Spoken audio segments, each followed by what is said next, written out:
So hello everyone, welcome back to my YouTube channel.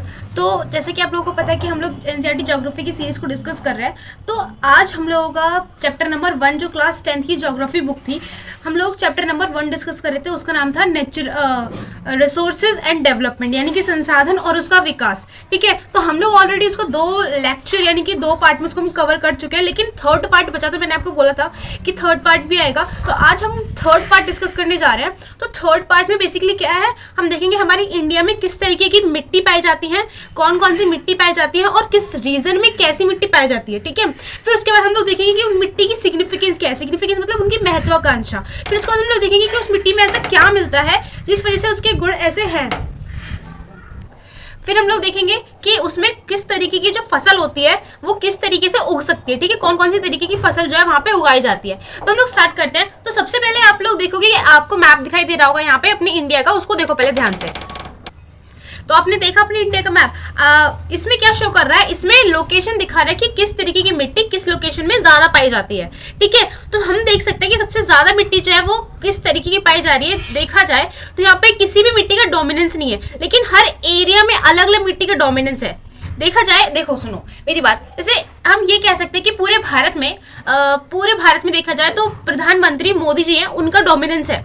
लेकिन अगर उस रीजन के स्पेसिफिक देखा जाए तो उस रीजन में जैसे किसी भी स्टेट में उस सीएम का डोमिनेंस होता है। ठीक है, तो उसी तरीके से ये सॉइल भी होती है। कैसे, तो जैसे नॉर्थ इंडिया है, नॉर्थ इंडियन प्लेन से जो गंगा यमुना ब्रह्मपुत्र रिवर के द्वारा नॉर्थ इंडिया प्लेन यानी कि उत्तरी मैदान बनाए जाते हैं। ठीक है, तो उनमें कौन सी मिट्टी है, उनमें मिट्टी है वो है जलोढ़ मिट्टी। ठीक है, इसको इंग्लिश में क्या बोलते हैं, एलुवियल सॉइल। ठीक है, जलोढ़ मिट्टी यानी कि एलुवियल सॉइल। जैसे कि आपको यहाँ पे दिख रहा होगा कि एलुवियल सॉइल कैसे दिखती है। ठीक है, तो अब हम देखते हैं आगे इसमें कैसी कैसी चीजें हैं। अब हम देखेंगे ब्लैक सॉइल के बारे में। ब्लैक सॉइल कैसी है, ब्लैक सॉइल एक तरीके से ब्लैक कलर की होती है। ठीक है, और ये ज्यादा मतलब कहाँ, इसका कॉन्सेंट्रेशन कहाँ पर, मतलब कहाँ पे ज्यादा पाई जाती है, तो ये पाई जाती है महाराष्ट्र, मतलब महाराष्ट्र वाले रीजन में, और वेस्ट मध्य प्रदेश वाले रीजन में, थोड़ा सा गुजरात वाला रीजन जो साउथ गुजरात है, और थोड़ा सा ये जो छत्तीसगढ़ वाला नीचे वाला रीजन है उस वाले रीजन में। ठीक है, मतलब इस वाले रीजन में क्या होती है, ब्लैक सॉइल वो ज्यादा पाई जाती है। अब हम लोग आते हैं रेड और येलो सॉइल पे। अब जो रेड और येलो सॉइल है बेसिकली वो कौन सी रीजन में पाई जाती है, वो उस रीजन में पाई जाती है जो ओडिशा वाला रीजन है, ओडिशा झारखंड वाला रीजन, उसके जो नीचे वाले रीजन है, जो ईस्टर्न घाट वाला रीजन है, और थोड़ी थोड़ी कहाँ पे जो नीचे वाला रीजन है, कहाँ पे केरला के जो ऊपर वाला रीजन है वहां पे कौन सी मिट्टी, लाल और पीली मृदा। ठीक है, और फॉरेस्ट सॉइल कहाँ पाई जाती है, यानी कि कह सकते हैं एक तरीके से जंगल की जो, यानी कि जो वन मृदा है, वनीय मृदा है, वो कहाँ पाई जाती है, वो पाई जाती है हमारे यहाँ पे जो ऊपर की जो जगह है, बेसिकली थोड़ी बहुत हिमाचल प्रदेश वाले रीजन में, इसके ऊपर वाले रीजन में, और बेसिकली जहाँ पे हमारे यहाँ पे फॉरेस्ट ज़्यादा है। तो फॉरेस्ट ज़्यादा कहाँ पर है, हमारे मध्य प्रदेश में ज़्यादा फॉरेस्ट है, नॉर्थ ईस्ट में ज़्यादा फॉरेस्ट है। तो ऐसे रीजन में जो वनीय मृदा है वो पाई जाती है। ठीक है, और हम चलते हैं आगे। अब इनका हम अलग अलग इसको सिग्निफिकेंस अलग अलग टॉपिक में बांट के हम अलग अलग मिट्टी के बारे में डिस्कस करेंगे। ठीक है, स्टार्ट करते हैं। तो हम लोग स्टार्ट करते हैं सबसे पहले एलुवियल सॉइल यानी कि जलोढ़ मृदा से। तो जलोढ़ मृदा है बेसिकली, पहले इसका फॉर्मेशन देखते हैं। तो जलोढ़ मृदा है, उसका फॉर्मेशन यानी कि वो बनती कैसे है। तो जलोढ़ मृदा है, क्या होता है, जो नदियां होती हैं जो पहाड़ से ऊपर से चलती हुई आ रही होती हैं, जब वो किसी मैदान में आके गिरती हैं तो वो क्या करती हैं, वो पहाड़ से, मतलब वो इतनी तेज रफ्तार में होती है कि वो पहाड़ से मतलब बहुत सारी मिट्टी, सिल्ट, क्ले, सैंड, मतलब सिल्ट, क्ले और सैंड मतलब रेत, बड़े बड़े चट्टानों के टुकड़े, और ये जो छोटी छोटी बारीक सी मिट्टियां होती हैं वो क्या करती हैं, वो चट्टानों से लेकर आती हैं। जब वो लेकर आती है तो वो क्या करती हैं, जब उनकी रफ्तार तेज होती है तो वो क्या करती है, तब तक वो उनको बाहर ले जाती हैं। लेकिन जैसे वो मैदान पे आ जाती हैं तब क्या होता है, जो रफ्तार होती है वो धीमी हो जाती है। क्यों धीमी हो जाती है, मैंने आपको एक बात बताई थी, जो रिवर की स्टेज बताई थी ना मैंने आपको, एक बार याद करो कि जो रिवर होती है जब भी ऊपर होती है, माउंटेन पर होती है, तो एक तो उनकी होती है रियंग स्टेज। ठीक है, जब वो माउंटेन पर होती है, कब, जब वो माउंटेन पर होती है तो उनकी यंग स्टेज होती है। फिर बीच में आती है उनकी मिडिल स्टेज। ठीक है, फिर लास्ट में आती है उनकी old stage. Young stage, middle stage और ओल्ड स्टेज। तो यंग स्टेज कब होती है, जब वो जो मिट्टी, जब वो रिवर जो होती है वो बिल्कुल पहाड़ से जब उतरने वाली होती है, ठीक है, तब होती है यंग स्टेज। अब जब बीच में जब मैदान में आ जाती है, ठीक है, थोड़े बहुत ढलान रहता है, तब वहां पे क्या होता है, तब होता है मिडिल स्टेज। लेकिन जब वो बिल्कुल लास्ट में पहुंच जाती है, जब वो समुद्र में गिरने वाली होती है, तब क्या होता है, वो होता है उसका ओल्ड स्टेज। अब जैसे कि आपको पता है कि जब कोई इंसान जो होता है, जब वो छोटा बच्चा होता है, ठीक है, मतलब वही 8 से 10 या 12 साल तक के बीच में, तो वो बहुत ज्यादा एक्टिव रहता है, उसके अंदर बहुत ज्यादा एनर्जी रहती है। अगर वो एक दिन ना भी खाए तब भी वो ऐसे लगता है कि बिल्कुल एक्टिव है, कि उसका पेट भरा हुआ है। लेकिन अगर वही हम ओल्ड इंसान को देखें तो वो क्या होता है, बहुत ज्यादा डल होता है, बहुत धीरे धीरे चल पाता है, डगमगा के चल पाता है, ठीक है। उसी तरीके से हमारी रिवर्स होती हैं, तो यही चीजें होती हैं। तो जो रिवर होती है अपनी यंग स्टेज में जब होती है, तो वो क्या करती है, बहुत सारी जो मिट्टी वगैरह होती है वो पहाड़ से काट कर नीचे लेकर आती है, और जब वो नीचे लेकर आती है तो वो क्या करती है, वो जो मैदान वाला एरिया उस वाले रीजन में क्या करती है, डिपोजिट कर देती है। और जब वो उसको डिपोजिट कर देती है, उसी रिवर को बोलते हैं एलुवियल सॉइल। एलुवियल सॉइल यानी कि जलोढ़ मृदा। समझ में आया जलोढ़ मृदा कैसे बनती है? तो यही रीजन था। अब हम देखते हैं कि जो जलोढ़ मृदा होती है बेसिकली, ठीक है, ये किस किस तरीके की हो सकती है। आपको समझ में आया कि जलोढ़ मृदा बनती कैसे, आई कहाँ पे, और ये भी पता है कि आपको जो नॉर्थ इंडियन प्लेन्स है, यानी कि जो उत्तरी मैदान है, उसमें ज्यादातर हमारी जलोढ़ मृदा पाई जाती है, ठीक है। और ये पता लग गया होगा आपको कि क्यों पाई जाती है, क्योंकि जो इसके नॉर्थ इंडियन प्लेन्स के ऊपर क्या है, पहाड़ है। कौन से पहाड़? हिमालयन वाले पहाड़ है। तो वहां से क्या होती है, रिवर्स ओरिजिनेट होती है। जब रिवर्स ओरिजिनेट होती है तो नीचे आती है तो अपने साथ कंकड़ पत्थर लेकर आती है। अब मेरी बात सुनो, अब क्या होता है, जो रिवर्स होती हैं, मतलब रिवर्स नहीं सॉरी, जो सॉइल्स होती हैं, एलुवियल सॉइल की जलोढ़ मृदा, इनको क्या किया गया, इनको डिवाइड किया गया। कैसे डिवाइड किया गया?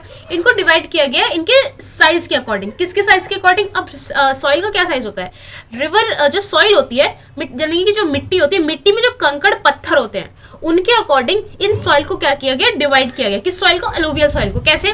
किसी को बोला गया तराई, किसी को बोला गया भामर, किसी को बोला गया खादर, ठीक है। तो इन रीजन्स में इनको अलग अलग नाम दिया गया। क्यों नाम दिया गया? क्योंकि इनकी जो सिल्ट था, इनके जो कंकड़ पत्थर थे, उनके साइज के अकॉर्डिंग। कैसे? उनके साइज के अकॉर्डिंग। तो हम स्टार्ट करते हैं। सबसे पहले हम देखेंगे तराई। अब तराई क्या होता है? देखो, जब भी जो मिट्टी होती है, ठीक है, मिट्टी को छोड़ो, अभी नदी के ऊपर आते हैं। जो नदी होती है, जब वो पर्वत से जब गिरने वाली होती है, मतलब जब वो बेसिकली मैदान में एंटर करने वाली होती है, तब क्या होता है, बेसिकली आपको पता है कि उसके साथ बहुत बड़े बड़े चट्टान होते हैं उस टाइम पे, ठीक है, क्योंकि पर्वत से आ रही है। और पर्वत में छोटे छोटे टुकड़े तो होते नहीं, बड़े बड़े टुकड़े होते हैं किसके, चट्टानों के। तो क्या होता है, जब नदी जब बेसिकली एंटर कर रही होती है प्लेन्स में, यानी कि मैदान में, तब क्या होता है कि बड़े बड़े जो कंकड़ पत्थर होते हैं ना, वो क्या करते हैं, उस रीजन में छोड़ जाते हैं। कौन से रीजन में? वो जो एक बीच वाला गैप वाला एरिया होता है ना, जैसे कि ये पहाड़ है और इधर बीच में क्या हो रहा है, यहाँ वाले रीजन में ये एक तरीके से ब्रेक पॉइंट है। फिर यहाँ से क्या होता है, मैदान स्टार्ट हो जाते हैं, ठीक है। तो यहाँ से क्या हो जाते हैं, फिर मैदान स्टार्ट हो जाते हैं। तो उस वाले रीजन में क्या करते हैं, मैंने क्या बताया आपको, जैसे ये पहाड़ है, पहाड़ से फिर ये वाला रीजन ऐसे करके फिर ये प्लेन स्टार्ट हो जाता है, ठीक है, ऐसे प्लेन, ये पहाड़ है, ये प्लेन है। अब ये बीच वाला जो रीजन है, ये वाला जो रीजन है, यहाँ पे क्या हो, यहाँ पे जो बड़ी बड़ी चट्टान ऐसे टूट के आ रही है, वो यहाँ पे क्या होगी, डिपोजिट हो जाएंगी। क्योंकि जो रिवर है, जो नदी है, वो क्या करेगी, उसका बहाव धीमा होता जाएगा धीरे धीरे। तो जब यहाँ पे जो चीजें, ये जो बड़ी बड़ी चट्टाने जो आगे धस जाती हैं या फिर जो इकट्ठी हो जाती हैं, उसको बोलते हैं तराई रीजन। तराई रीजन में क्या होता है, बेसिकली जो रिवर होती है, जो नदी होती है, उसका पानी एक तरीके से गायब होता हुआ दिखाई देता है, ठीक है। क्यों गायब होता हुआ दिखाई देता होगा, सोचो, एक दिमाग लगाओ। देखो, क्योंकि आपको पता है कि आपने देखा भी होगा, जहां पे ऊंची ऊंची मतलब अगर पानी को छोड़ो, अभी जो चट्टान होती है, जो बड़े बड़े टुकड़े होते हैं, चट्टानों के बड़े बड़े टुकड़े, ठीक है, अगर पानी आ भी रहा है तो बेसिकली जो पानी है वो चट्टान को नहीं ढक पाएगा। जो पानी है वो उसके नीचे से बहता हुआ आता है। इस वजह से उस रीजन में क्या होता है, जो पानी होता है एक तरीके से कैसे दिखाई देता है, बिल्कुल छुपा हुआ दिखाई देता है, ठीक है। और वो छुपा हुआ दिखाई देता है, तो तराई रीजन जो होता है, इसी वजह से वहां पे एक तरीके से देखा जाए तो वो जो रीजन होता है, उसमें ना हमेशा मतलब एक तरीके से जो 12 मासी होता है ना, 12 मासी उस रीजन में पानी रहता है। और 12 मासी पानी रहने की वजह से वो जो रीजन होता है बेसिकली कैसा होगा, सोचो, किसी जगह में मतलब साल में कितने 12 महीने होते हैं, तो किसी जगह पे जो साल के जो 12 महीने अगर वहां पे पानी है, तो सोचो वहां की कंडीशन क्या होगी। कंडीशन कैसी होगी, मतलब दलदल टाइप में होगा, मतलब हर टाइम पे वहां पे गीला रहता है, चिपचिपा किच रहती है। तो वहां पे क्या होगा, दलदल टाइप में बन जाएगी मिट्टी, ठीक है, जो कचला मिट्टी बोलते हैं ना गाँव की लैंग्वेज में, उस तरीके की। दूसरी बात, अब जब वहां पे ऐसे रीजन है, ठीक है, आपको पता है कि वहां पे पानी अवेलेबल है, धूप भैया अवेलेबल है अच्छी तरीके से, तो क्या होगा वहां का जो रीजन होगा वो जो ग्रीन वेजिटेशन होगी वहां की, मतलब हरे भरे जो घास और पेड़ वगैरह होंगे वो कैसे होंगे, ज्यादा मात्रा में होंगे कि नहीं होंगे। तो जो तराई वाला रीजन है वहां पर क्या होता है, दलदली मिट्टी एक तरीके से कह सकते हैं वहां पाई जाती है, ठीक है। दूसरा रीजन क्या है, दूसरी बात क्या है, वहां पे पेड़ पौधे ज्यादा यानी कि वेजिटेशन ज्यादा पाई जाती है। अब तीसरी बात क्या होगी, तीसरी बात ये होगी कि जब वहां पे ये सारी चीजें हैं तो वहां पे कीड़े मकोड़े सोचो कितने ज्यादा होंगे, कीड़े मकोड़े, मच्छर, छिपकली, सांप, बिच्छू, ये सारे कितने सारे होंगे। तो एक तरीके से हम कह सकते हैं कि जो तराई रीजन है ना, तराई वाला जो एरिया है वो अगर हम उसको हॉटस्पॉट घोषित करना चाहें, हॉटस्पॉट किसको घोषित करते हैं, हॉटस्पॉट वो वाला हॉटस्पॉट नहीं फोन वाला, नो नॉट दैट हॉटस्पॉट वो जहाँ पे जो डाइवर्सिटी होती है पेड़ पौधों की, जानवरों की, जीव जंतुओं की, उसको बोलते हैं हॉटस्पॉट, ठीक है। तो अगर हम तराई रीजन को एक तरीके से हॉटस्पॉट घोषित करना चाहें तो कोई शक नहीं होगा उसको कि हम उसको बेसिकली हॉटस्पॉट घोषित नहीं कर सकते, क्योंकि वो रीजन ही ऐसा है कि जहाँ पे इतनी अच्छी तरीके से वेजिटेशन ग्रो हो सकती है, ठीक है। तराई समझ में आया। तराई रीजन हमारे इंडिया में देखा जाए तो हमारे इंडिया में जो वेस्ट यूपी है ना, वेस्ट यूपी की जो ऊपर वाला रीजन है, मतलब वेस्ट यूपी और नॉर्थ यूपी एक तरीके से कह लो, जो ऊपर वाला रीजन है सहारनपुर वाला, उससे ऊपर वाला, उस वाले रीजन को जहाँ पे पीलीभीत टाइगर रिजर्व है, उस वाले रीजन में ना, ऊपर वाले रीजन में वहां पे तराई रीजन है। तो वहां पे बेसिकली जो मिट्टी होती है इसी टाइप की होती है, उसको तराई रीजन बोला जाता है, ठीक है। तो वहां पे क्या होता है एक तरीके से, फिर ये सारी चीजें होती हैं। अब आगे चलते हैं, हम लोग उसको ज्यादा डिटेल में डिस्कस नहीं करेंगे। अब होती है एक खादर और भांगर। अब खादर और भांगर क्या होता है, देखो खादर और भांगर सुनने से पहले बताओ मुझे क्या आपको क्या पता चल रहा है। भांगर का मतलब एकदम भंगार टाइप में, या मतलब एकदम खराब टाइप में कोई चीज होगी, उस तरीके से आपको ये अगर मैं जो कह रही हूँ उससे आपको सुनने में ये समझ में आ रहा होगा। और खादर मतलब एक तरीके से खादी की चीजें होती थी, खादी की चीजें कितनी अच्छी हुआ करती थी, तो खादी से आपको वो समझ में आ रहा होगा खादर से। तो यही थोड़ा सा डिफरेंस है। देखो खादर का मतलब नई मिट्टी, ठीक है, जो नई मिट्टी आ रही है पहाड़ से, ठीक है। और भांगर का मतलब जो पुरानी मिट्टी थी पहले से वहां पे डिपॉजिट हो रखी है। अब मेरी एक बात सुनो, यहाँ पे थोड़ा सा एक इंटरेस्टिंग पॉइंट आता है। कैसे सुनो, जैसे कि इतना रीजन है, इतने रीजन में हमारी रिवर जो है वो बहती है।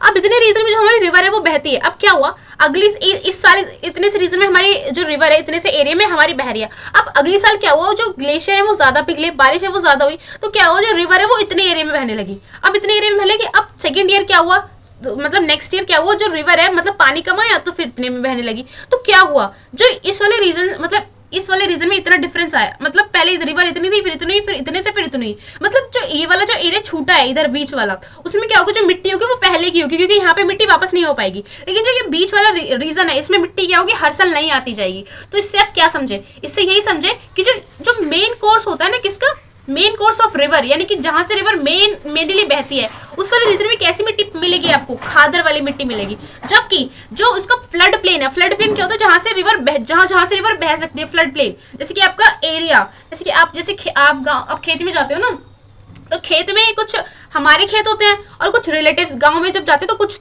गांव में हमारे खेत होते हैं और कुछ रिलेटिव्स के हमारे खेत होते हैं, और कुछ ऐसे भी लोग होते हैं जिनसे हमारी लड़ाई होती है, जो हमारे दुश्मन होते हैं एक तरीके से। तो हमारा घूमने का रीजन क्या है, गांव में हमारे खेत और हमारे रिलेटिव के, लेकिन हम अपने एनिमी यानी कि अपने शत्रु के खेत पर नहीं जा सकते। उसी तरीके से जो रिवर होती है उसका भी कुछ फ्लड प्लेन होता है। फ्लड प्लेन मतलब जिस रीजन में वो जा सकती है उसको बोलते हैं रिवर का फ्लड प्लेन। समझ में आया। तो इसी तरीके से ये सारी चीजें होती हैं। खादर बांगर समझ में आ गया आपको, सॉरी हाँ खादर बांगर समझ में आ गया आपको। अब हम इसके कुछ क्वालिटीज देखते हैं, किसके रिवर सॉइल की, किसमें कौन कौन से न्यूट्रिएंट्स पाए जाते हैं, क्योंकि आपको पता है हर चीज में न्यूट्रिएंट पाए जाते हैं। अगर न्यूट्रिएंट नहीं होगा तो मतलब हम लोग भी जीवित नहीं रह पाएंगे। तो न्यूट्रिएंट्स के देखते हैं इसमें कौन कौन से होते हैं। तो इसमें न्यूट्रिएंट पाए जाते हैं पोटेशियम, फॉस्फेट और लाइम। ध्यान रखना, potassium, phosphate, lime, potassium, phosphate, lime, potassium, phosphate, lime, potassium, phosphate, lime, potassium, phosphate, lime, potassium, phosphate. इसको ध्यान रखो, बार बार क्रैमिंग करोगे ना तो दिमाग में बैठ जाएगा। कौन कौन से इसमें मिनरल्स पाए जाते हैं, पोटेशियम, फॉस्फोरस, लाइम, ठीक है। अब लाइम, मुझे एक बात बताओ, लाइम क्यों पाया जाता है इसमें? लाइम पाया जाता है, चलो ये नहीं पूछू तुमसे क्यों पाया जाता है, ये बताओ कि लाइम मिलने की वजह से उसमें चेंजेस क्या होते हैं, उसमें क्या सिग्निफिकेंस पड़ता है लाइम का। लाइम मतलब चूना पत्थर। देखो लाइम होता है बेसिकली बेस होता है वो अपने नेचर में। मतलब हमने टेंथ साइंस की 10th में दो बातें पढ़ी थी। कौन सी दो बातें थी वो दो बातें ये थी, एक तो एसिडिक नेचर हुआ करता था किसी भी सब्सटेंस का, एक बेसिक नेचर हुआ करता था। तो बेसिक नेचर में हमने ये पढ़ा था कि बेसिक नेचर में हमारा लाइम आता है। तो जो सॉइल होती है एक तरीके से उसको क्या अच्छा लगता है, उसको बेसिक नेचर अच्छा लगता है, लेकिन ज्यादा बेसिक नहीं होना चाहिए, ठीक है। लेकिन जो सॉइल होती है, हाँ हम ये कह सकते हैं कि जो सॉइल होती है वो थोड़ी बहुत बेसिक होती है। जैसे कि हमारा खून जो होता है, हमारे खून का pH कितना होता है, 7.4 होता है ना। उसी तरीके से हम लोग की जो बॉडी होती है उसी तरीके से जिसको बेसिक पसंद है, ज्यादा मतलब ज्यादा नहीं कह सकते, लेकिन लिटिल बिट उसको बेसिक पसंद है, एसिडिक नहीं पसंद। उसी तरीके से जो सॉइल होती है उसको भी क्या पसंद है, बेसिक पसंद है। समझ में आ रहा है?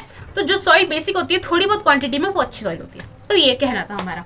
तो अब हम देखेंगे कि यहाँ पे हमने देख ली कि कौन सी रीजन में पाई जाती है एलुवियल सॉइल। हमने देखा कि इसको कणों के हिसाब से, कणों के साइज के उससे, मतलब कि कणों के साइज के प्रभाव से इसको किस किस नाम से और जाना जाता है। हम जैसे कि तराई, भांगर, खादर इस तरीके से जाना जाता है। उसके बाद हमने जाना कि वहाँ पे कौन कौन से मिनरल्स मिलते हैं उस सॉइल में। अब हम जानेंगे कि वहाँ पे कौन कौन सी खेती हो सकती है। तो यहाँ पे गेहूँ उग सकता है, ठीक है, और चावल उग सकता है, गेहूं उग सकता है, चावल उग सकता है, और मक्का, मतलब सारे ये जो क्रॉप्स हैं बेसिकली ये उगाए जा सकते हैं, ठीक है।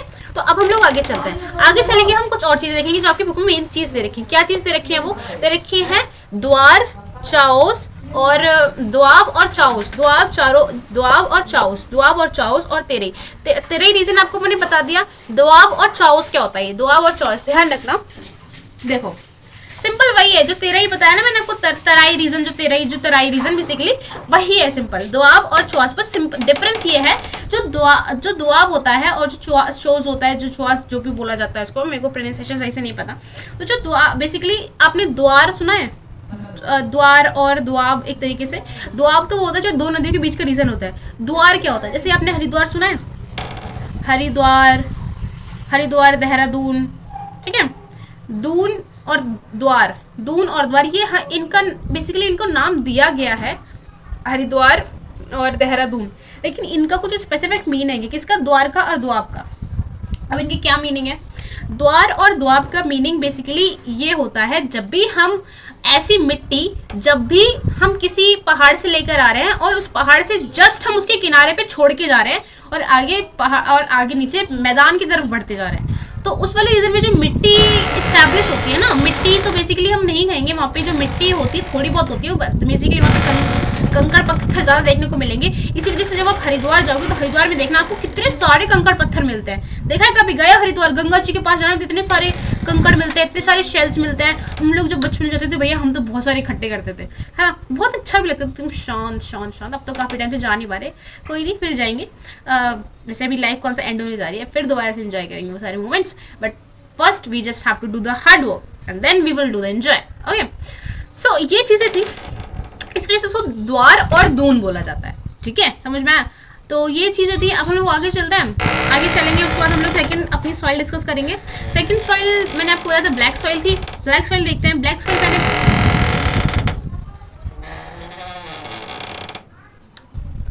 तो अब हम लोग देखते हैं ब्लैक सॉइल। ब्लैक सॉइल मतलब काली मृदा।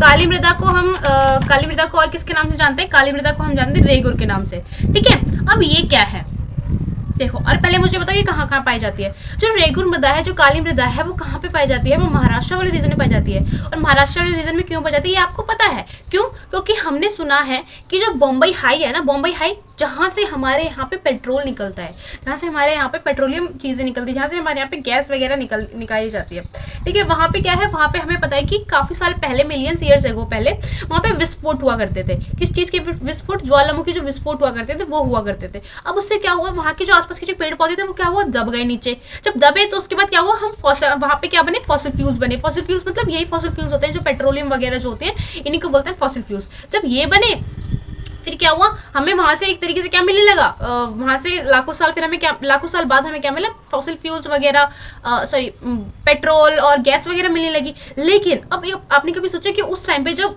ये जो विस्फोट हुआ करता था, तो इसका जो विस्फोट है, इसका जो लावा है, वो गिरा कहाँ करता था? बोलो, समुद्र में। हाँ, समुद्र में गिरा करता था, लेकिन समुद्र के साथ साथ हमारी पृथ्वी नहीं, हमारे उस पे भी गिरा करता था। किस पे? हमारे प्रायद्वीप पे, पठार यानी कि पेनिनसुला पे।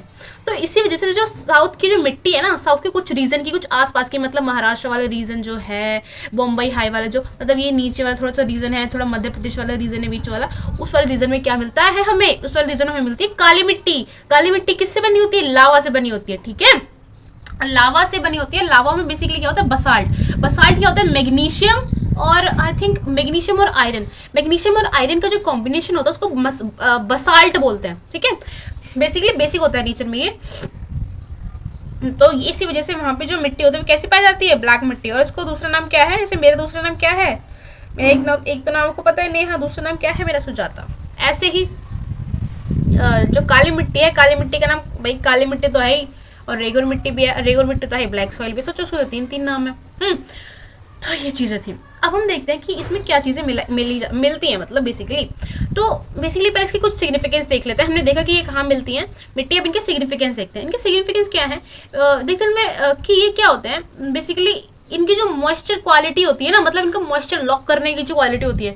अब लॉक करने से क्या मतलब है? जैसे हम लोग किसी को रूम के अंदर लॉक कर जाते हैं, बिल्कुल वैसे ही। हाँ, बिल्कुल वैसे ही। क्यों नहीं हो सकता? देखो, एक बार कोई रूम के अंदर गया, उसके बाद क्या किया, हमने उसको बाहर से लॉक कर दिया, ले अब तू वहीं रहे, तो गया ही क्यों था अंदर? तो ये चीज़ होती है। तो अब हम कहेंगे अगर एक तरीके से मॉइस्चर अंदर गया, मतलब पानी अंदर गया, अब उस मिट्टी ने कहा तू आया क्यों था अंदर, मैं तेरे को लॉक कर दूंगी, ठीक है। इसी को बोलते हैं मॉइस्चर लॉक करना। तो ये ब्लैक जो सॉइल होती है उसके पास मॉइस्चर लॉक करने की क्वालिटी मतलब बहुत अच्छी होती है, ठीक है। तो उसमें मॉइस्चर काफ़ी अच्छी क्वांटिटी में पाया जाता है। कौन सी? ब्लैक मिट्टी में, ठीक है। और रही दूसरी बात, मॉइस्चर की बात हमने कर ली। हाँ, अब एक और बात सुनो, गर्मियों में क्या होता है, इस मिट्टियों में क्या होता है? क्रैक पड़ जाती है। अब क्रैक क्यों पड़ती है? जैसे कि हमारी बॉडी, हमारे लिप्स पे, होठों में क्रैक पड़ता है, लेकिन हमारी होठों में क्रैक पड़ता है सर्दियों के टाइम पे। क्यों? क्योंकि हवा में मॉइस्चर की कमी हो जाती है। तो हमारी बॉडी से जो हवा होती है वो मॉइस्चर लेने की कोशिश करती है, ठीक है। तो इस वजह से जो बेसिकली हमारे जो लिप्स होते हैं वो क्रैक हो जाते हैं। लेकिन मिट्टी के साथ क्या होता है? मिट्टी क्या करती है, क्योंकि जो धूप होती है, जो धूप होती है वो क्या करती है, अर्थ के अंदर, मतलब अर्थ के अंदर से, मिट्टी के अंदर से वो क्या करती है, पानी अवशोषित करने की पूरी कोशिश करती है, और वो जीत जाती है, ठीक है। जो मॉइस्चर था, वो जो सॉइल के अंदर लॉक हो गया था, वो एक तरीके से क्या करता है, वो अपने आप को छुड़ा लेता है। छुड़ाने के बाद वो क्या करता है, वो बहुत जल्दी मतलब बहुत तेजी से उड़ जाता है आसमान में। वो कहता है ये मेरे को तो चांस मिल गया उड़ने का, वो वहाँ से एस्केप कर जाता है। अब एस्केप करने के बाद क्या होता है, जो मिट्टी होती है उसके अंदर क्या पड़ते हैं? क्रैक दिखने लगते हैं हमें छोटे छोटे से, ठीक है। आप देखना, इमेज में देखना, मैं सारी इमेज अपलोड यहाँ पे कर दूंगी, शो कर दूंगी, आपको अच्छे से समझ में आएगा, ठीक है। तो उसमें क्या होता है, जो मिट्टी जो होती है उसमें क्या होती है, क्रैक आने स्टार्ट हो जाते हैं। अब इसकी वजह से क्या होता है, अब देखो पानी तो निकल गया, चलो ठीक है, इस मिट्टी ने क्या किया, काली मिट्टी ने क्या किया, चलो अब मुझे पानी की जरूरत नहीं है, ठीक है, मैं इसको छोड़ देती हूँ, छोड़ दिया। अब क्या करेगी ये मिट्टी, इसको कहेगी, इसको ना ये कहती है कि यार मेरे को अकेला अच्छा नहीं लगता है, मेरे को ना कोई चाहिए मेरा दिमाग खाने के लिए, मेरे को तंग करने के लिए। तंग करने से मतलब क्योंकि वो अपने अंदर लॉक कर रही है तो तंग तो कर ही रही है, ठीक है। तो ये था। तब वो क्या करती है, वो हवा को लॉक करने की कोशिश करती है। अब हवा क्या करती है, हवा जब हवा बेसिकली ऊपर रहती है हमारे एटमॉस्फेयर में, अब वो क्या करती है, जो मिट्टी होती है वो क्या करती है, हवा को लॉक करने की कोशिश करती है, ठीक है। तो इससे क्या होता है, जो बेसिकली आपको पता है कि हमारी जो हवा में नाइट्रोजन होता है वो हमारी सॉइल के लिए काफ़ी अच्छा होता है, और हमारी जो हवा में नाइट्रोजन होता है वो डायरेक्टली उसको सॉइल हमारी नहीं ले सकती। इसलिए जो राइजोबियम बैक्टीरिया होता है, राइजोबियम बैक्टीरिया क्या करता है, हमारी जो एटमॉस्फेयर में जो नाइट्रोजन होती है उसको कन्वर्ट करके वो सॉइल की नाइट्रोजन में कन्वर्ट करता है। तो जब ऐसी चीजें होने लगती हैं कि एटमॉस्फेयर की जो एयर है वो सॉइल के अंदर जाने लगती है, तो सॉइल की न्यूट्रिशन बढ़ जाती है। तो इस वजह से जो सॉइल होती है वो क्या करती है, उसको ट्रैप करके रखना चाहती है, उसको बंद करके रखना चाहती है, उसको लॉक करके रखना चाहती है। तो ये चीजें थी। अब उसमें कैल्शियम चीजें कौन कौन सी पाई जाती है, मतलब उसमें मिनरल्स कौन कौन से पाए जाते हैं। उसमें मिनरल्स पाए जाते हैं कैल्शियम, फॉस्फेट, नहीं फॉस्फेट इसमें नहीं होता, फॉस्फेट ना, इस फॉस्फेट की कमी होती है इस वाली मिट्टी में। उसमें क्या पाया जाता है, कैल्शियम पाया जाता है, पोटेशियम पाया जाता है, लाइम पाया जाता है, माइका पाया जाता है। तो ये सारे जो मिनरल्स इसमें पाए जाते हैं। अब इसमें खेती कौन सी होती होगी, इसमें खेती होती है कपास, कपास सुना है आपने, कपास जिससे मतलब जिससे धागा निकलता है, जिससे मैंने ये कपड़ा पहन रखा है। बेसिकली आई थिंक ये तो नायलॉन का है। जो कॉटन क्लॉथ्स होते हैं ना, कॉटन क्लॉथ उसी से बनते हैं, ठीक है। तो हम लोग 2 सॉइल डिस्कस कर चुके। कौन सी सॉइल, फर्स्ट सॉइल थी वो थी एलुवियल सॉइल, सेकंड सॉइल थी वो थी ब्लैक सॉइल। तो अब हम लोग चलते हैं आगे वाली सॉइल पे, वो है रेड एंड येलो सॉइल, ठीक है, उसको देखते हैं। तो हम लोग डिस्कस करने जा रहे थे रेड और येलो सॉइल, ठीक है। रेड एंड येलो सॉइल, इसको तो इंग्लिश में बोलेंगे, हिंदी में नाम बताओ भैया। अब ये अलग बात है, ये अलग ही बिल्कुल फंडा चलता है कि इंग्लिश का हिंदी में हमें कुछ ना कुछ पता चलना चाहिए। भाई हिंदी का तो हिंदी में हमने कभी नहीं पूछा कि लाल का हिंदी में मतलब क्या होता है। भाई लाल का तो हिंदी में मतलब लाल ही होता है, तो इंग्लिश का हिंदी में मतलब क्यों? अलग ही चोचले होते हैं अंग्रेजों के तो। लेकिन क्या कर सकते हैं, लैंग्वेज है, जिसका मन करता है वो सीखता है, जिसका मन नहीं करता वो नहीं सीखता, है ना।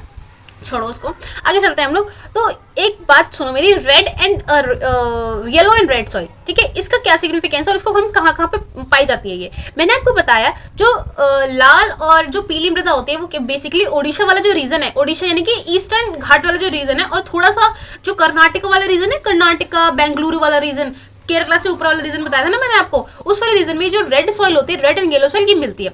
अब ये रेड एंड येलो सॉइल क्यों होती है भाई? जो रेड और येलो सॉइल का मतलब क्या होता है? जो रेड सॉइल होती है क्योंकि इसमें आयरन ऑक्साइड की क्वालिटी या क्वांटिटी ज्यादा होती है, ठीक है, कैसी होती है? ज्यादा होती है। जबकि येलो क्यों हो जाती है? अब आपने देखा होगा कि हल्दी का एग्जांपल लेते हैं। देखो, जब हल्दी गीली गीली लगती है, ठीक है, मतलब मान लो हल्दी है और वो हमारे व्हाइट क्लॉथ पे लग गई, और व्हाइट क्लॉथ पे लगने के बाद वो डायरेक्ट हमें क्या दिखती है? पीली पीली दिखती है। लेकिन अगर हम उसको धो के सुखा दें तो उसके बाद कैसा कलर चेंज हो जाता है? उसका कलर हो जाता है रेड कलर, ठीक है। क्यों हो जाता है? क्योंकि वो ऑक्सीजन के साथ क्या करती है? रिएक्ट कर जाती है। लेकिन सॉइल के साथ जस्ट उल्टा होता है। कैसा उल्टा होता है? पहले उसका रेड कलर होता है, लेकिन ऑक्सीजन के साथ रिएक्ट करने के बाद उसका कलर कैसा हो जाता है? येलो कलर हो जाता है, ठीक है। तो ये चीज होती है।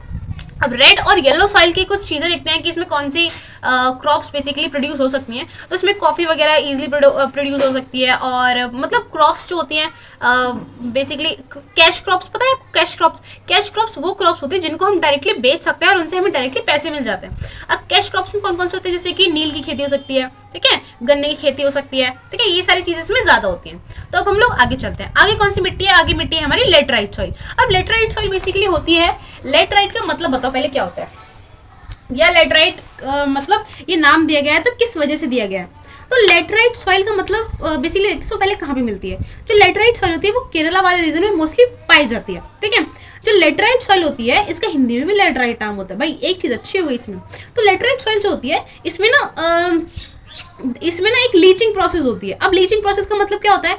बहुत आसान है। लीचिंग प्रोसेस का मतलब क्या होता है? जैसे कि मान लो कि ये मेरा हाथ है, इसमें क्या है? इसमें मिट्टी है, नहीं मिट्टी नहीं, पहले कंकड़ मानो, ये कंकड़ है, ठीक है।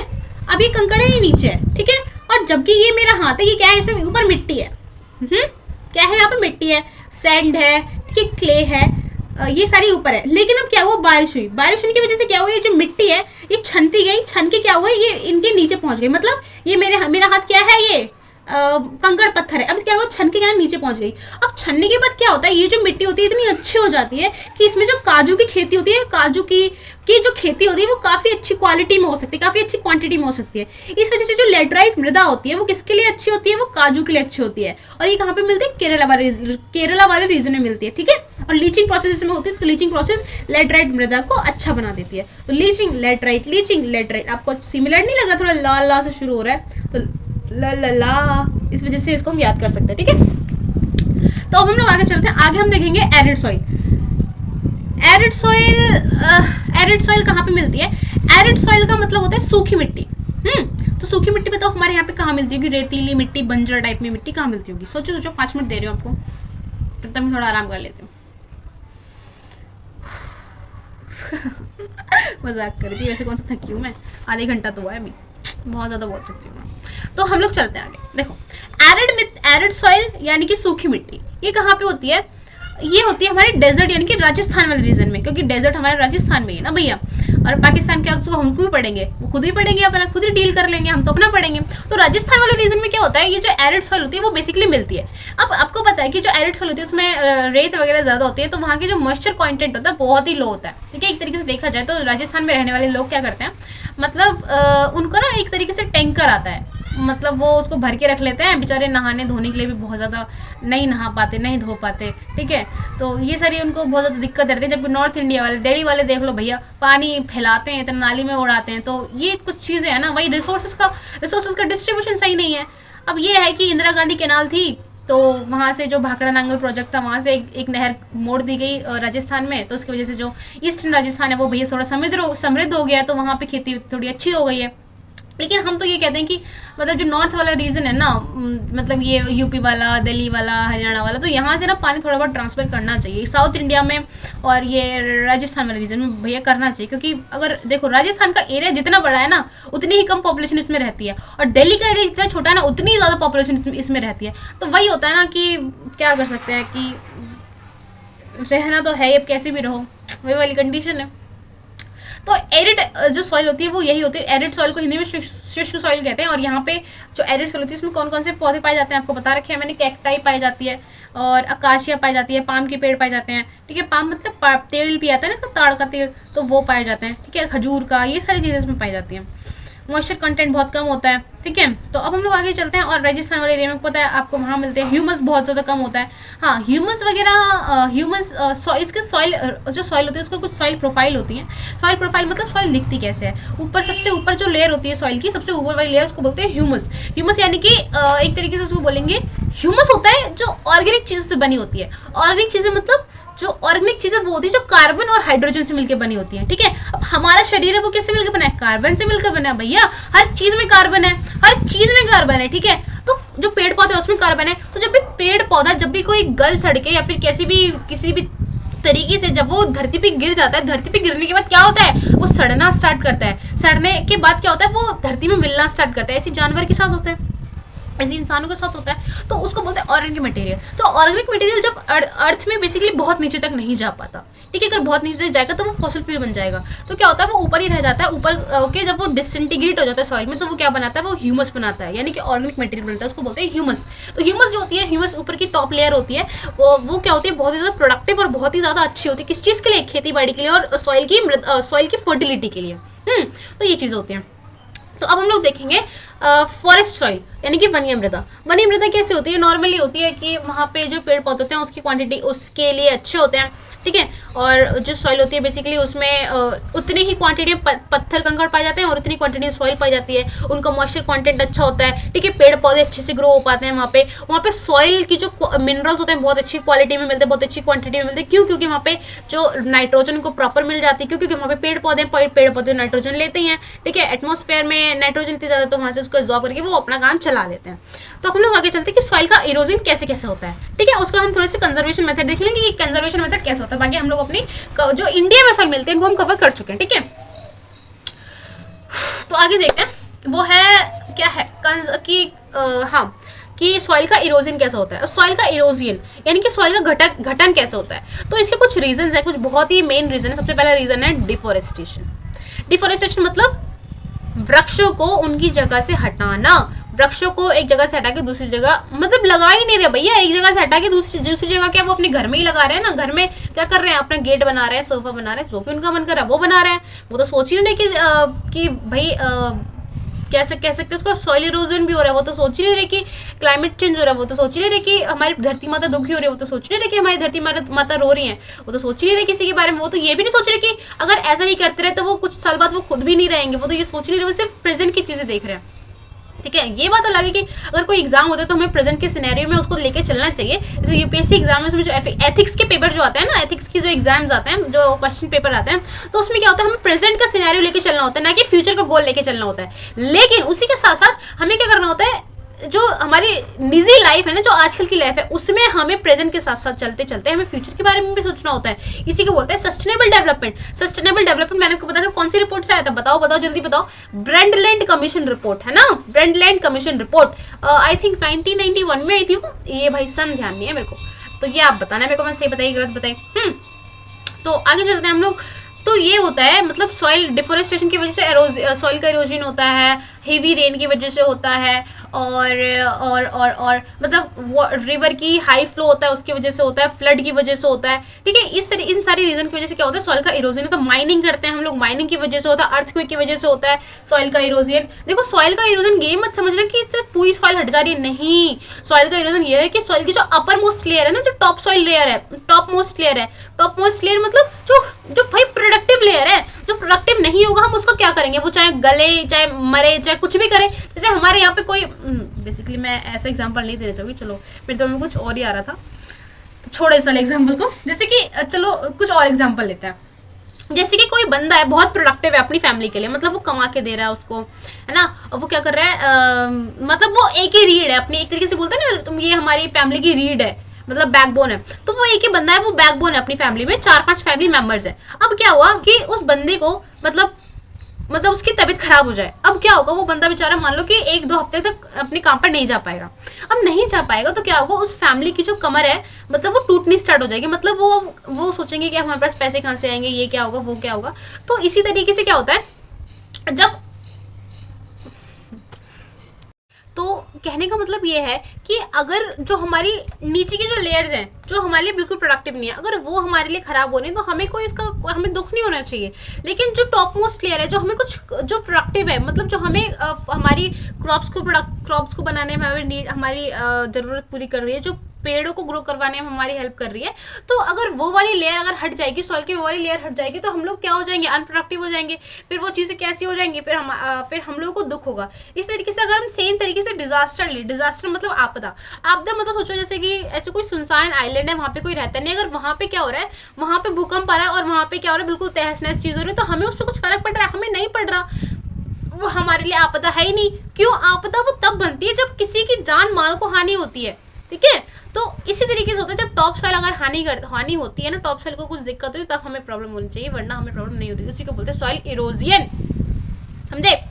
तो आगे चलते हैं, आप इनके कुछ मेथड देखेंगे सॉइल इरोजन को प्रोटेक्ट करने की। सॉइल इरोजन को प्रोटेक्ट करने के कुछ मेथड्स ये हैं कि हमें अफोरेस्टेशन करनी चाहिए। अफोरेस्टेशन मतलब पेड़ लगाने चाहिए, और माइनिंग कम से कम करनी चाहिए, ठीक है। रिसोर्सेज का कम से कम यूटिलाइजेशन करना चाहिए, ठीक है। पेड़ ज़्यादा से ज़्यादा लगाने चाहिए, और हमें सबसे पहले अवेयर बनना चाहिए, दूसरों को अवेयर करना चाहिए, ठीक है। और यही चीज़ें हम अपने लेवल पे कर सकते हैं, और भी अगर आपको ध्यान में आ रही हो तो आपको वो करना चाहिए, ठीक है। मैं तो ये कहती हूँ कि काफ़ी सारी चीज़ें हमें करनी चाहिए अपने छोटे छोटे लेवल पे, जैसे हमें अपने आप से कूड़ा नहीं फेंकना चाहिए। मतलब आप ये मत सोचने कि अगर आप नहीं फेंकोगे तो मतलब क्या हो जाएगा, सिर्फ एक बंदे से क्या हो जाएगा, नो। क्योंकि अगर एक बंदा स्टार्ट करेगा ना, तो तभी सारे लोग उसको फॉलो करना स्टार्ट करते हैं, ठीक है। तो आई होप आपको समझ में आएगा ये चैप्टर। तो इस चैप्टर में आज के लिए इतना है, और जो अगर कोई भी चीज़ आपको समझ में ना आई हो तो आप बता सकते हो, ठीक है। जैसे कोई भी चीज़ हमने छोड़ दी हो, क्योंकि इतना बड़ा चैप्टर है, ऑफकोर्स कुछ ना कुछ चीज़ छोड़ दी जाती है। और जो लास्ट वीडियो रिकॉर्ड थी, एक्चुअली मैंने रिकॉर्ड तो करी थी पूरी, लेकिन बीच में क्या हुआ, वो मेरे फ़ोन में स्टोरेज ज़रा ज़्यादा फुल हो गया था, तो इस वजह से जो फ़ोन था उसने अपने आप ही जो वीडियो रिकॉर्डिंग बंद कर दी थी, तो उसके लिए एक्सट्रीमली सॉरी, ठीक है। तो ठीक है, फिर मिलते हैं नेक्स्ट वीडियो में चैप्टर नंबर 2 के साथ। तब तक के लिए आप अपना ध्यान रखें अच्छे से, और अपनी डाइट का ध्यान रखें और अपना ध्यान रखें, स्माइल करते रहें, ठीक है। फिर हम मिलते हैं नेक्स्ट वीडियो में, तब तक के लिए बाय बाय।